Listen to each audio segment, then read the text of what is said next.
Let's talk about what personal knowledge you have. When you certified the first Carta-Page FISA application, you believed that Mr. Steele was working for the Democratic Party, didn't you?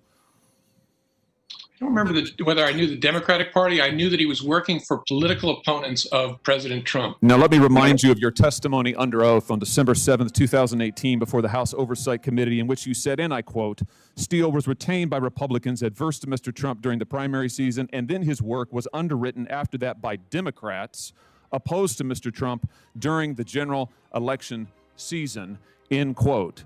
Now, surely you recognized at the time that relying so heavily on a biased source would undermine public confidence in the FBI's activities, didn't you? No, I did not. Why wouldn't you? You told the same committee, the House Oversight Committee, December 7, 2018, and I quote, when you're the leader of a justice agency, that's you, the appearance of bias is as important as the existence of actual bias. You also said a reasonable appearance of bias can corrupt the American people's faith in your work as much as actual bias can. Do you stand by those remarks? Very much so.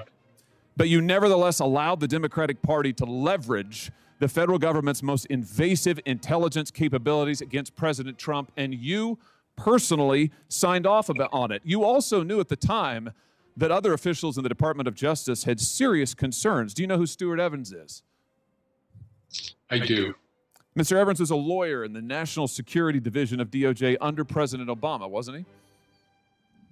I think he was, I don't know for sure. I think he was a career official at the Department of Justice involved in He was a lawyer in the National Security Division of the Department of Justice. Before the first Carter-Page FISA application, Mr. Evans raised serious concerns about the ostensibly partisan nature of the information provided by Mr. Steele. Did he not? I don't know. Yeah, he did. The Inspector General reports it on pages 136 and 137 of this report, and you knew of those concerns before you signed off on the FISA application, didn't you? I don't think I knew before. I remember reading the footnote that attempted to inform the court of potential bias. No, actually, the Inspector General found on page 139 of the report, and I quote, on October 12, 2016, Evans' concerns about Steele were briefed to Comey, end quote.